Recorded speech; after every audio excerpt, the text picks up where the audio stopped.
religião, cultura e fé. Fede mais ou fede menos, Marcelo? Fede mais não cheira bem, né? Vocês estão falando então que religião fede, mas não cheira bem. Depende da religião. Dos outros, principalmente. Inclusive, esse camarada aí ouviu vozes, falou pra matar o filho dele, e aí, na hora que ele tava ali prestes a executar o ato, o outro camarada chegou ali e falou assim: cidadão, apenas calma. E aí, daí pra frente a história, né? É cultura e é fé. A religião, cultura e fé, ela tá muito ligada na criação do cenário, porque ela tá intimamente ligada ao como as pessoas agem, né? Normalmente a religião, muitas vezes, ela é o cerne de uma cultura. Ela faz parte ali de um dos grandes ditadores ditadores do ditar, não no sentido de ser um tirano, mas também pode ser. Um dos grandes definidores de como as pessoas agem, porque elas agem em função da fé delas, elas agem em função do que elas acreditam, em função das divindades que elas acreditam.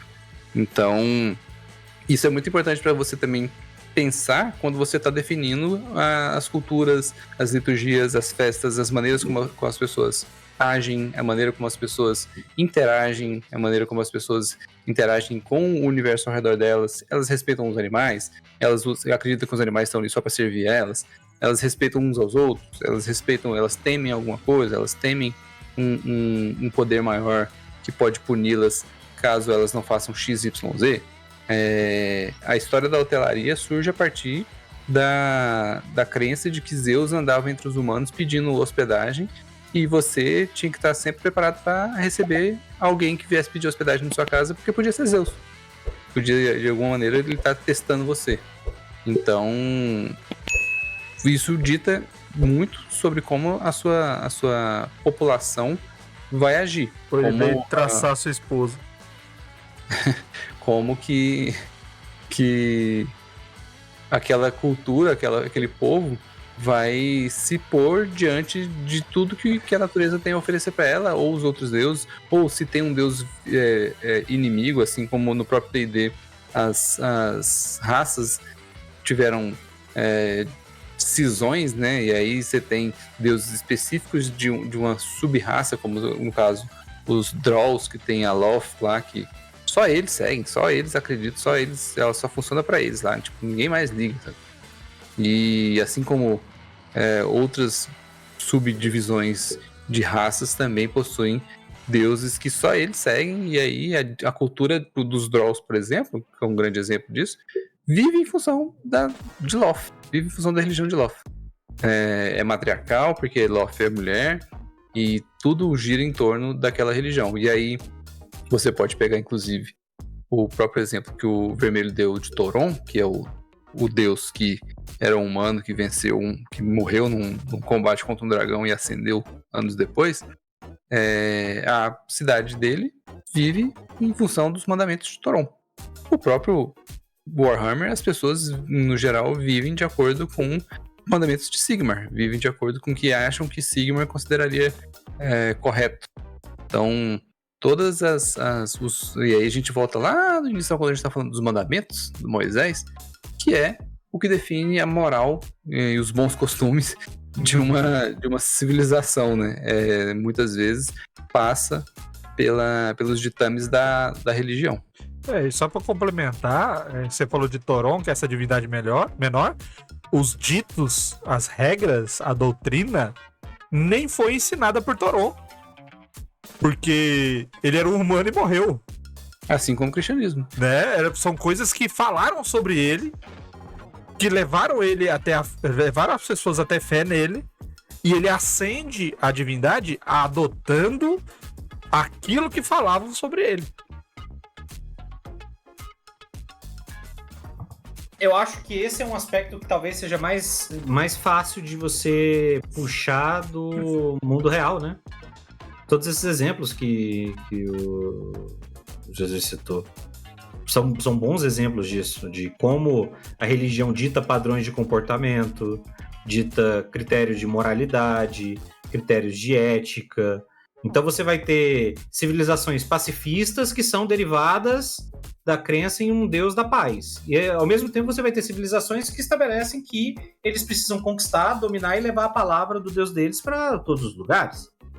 Então existe esse critério de religião e fé como um bom parâmetro, e o que ele falou, esse bom critério que dita regras de moral e que você consegue estabelecer com muita facilidade para qualquer caminho que você quiser seguir, a partir de exemplo do mundo real.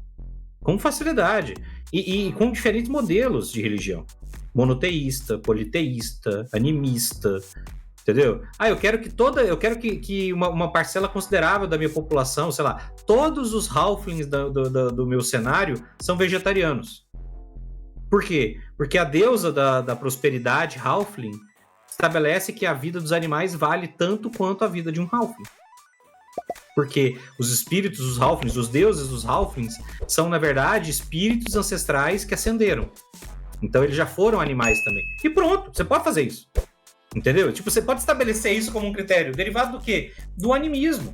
Da premissa animista de respeito à natureza. Um respeito extremado em alguma instância.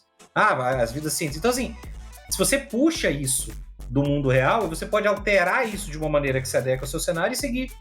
E você pode estabelecer critérios que sejam ou tão rígidos ou tão flexíveis quanto você quer, dentro daquele critério. E você também não precisa adotar que, ele segue uma única divindade. Pô, os romanos seguiam todas. Então, às vezes, você tem lá, eu tenho uma divindade boa que preza pelo bom convívio. Eu tenho uma divindade neutra que pesa sobre a natureza. E eu tenho uma divindade maligna que é a regente da morte. Ela leva os espíritos para o descanso final. Então, poxa, eu não sou um seguidor da divindade maligna que vai... eu sou malvado. Não, cara. Mas ele tem uma estatueta da divindade maligna lá, porque ele sabe que quando um parente dele morrer, ou quando algum ente querido fizer a passagem para o outro mundo, é aquela divindade maligna que vai levar lá. E se ela não tiver o indulto dela não for garantido... a alma do seu parente pode ser levada para outro lugar, um lugar de sofrimento. Então, às vezes, você tem um panteão inteiro convivendo ali que vai ditar essa regra. Não, mas aí vai ficar mais simples para mim. Sim, vai ficar mais simples, você pode simplificar. Mas também você pode criar uma coisa complexa que vai ter muito mais lastro na realidade, porque era assim que funcionava. Os hindus até hoje, né, seguem isso. As divindades, a tríade deles, ela é a principal, mas tem 1 bilhão de divindades menores, 1 bilhão de outros seres divinos que regem a vida deles em cada pormenor, e eles acreditam nisso. Até porque as sociedades são heterogêneas, né? E aí, cada deus ali, normalmente de um panteão politeísta, tem influência sobre aspectos diferentes daquela sociedade. Então, como você falou, tem o deus da passagem da morte que tá ali, mas tem também o deus do vinho que tá ali do lado, que quando eu quero fazer uma festinha, eu passo a mão no pé do baco e viro goró. Pois é, e aí quando o deus da morte leva um parente seu e você vai pro velório, vai no deus do vinho pra tomar um golinho antes de acabar o velório.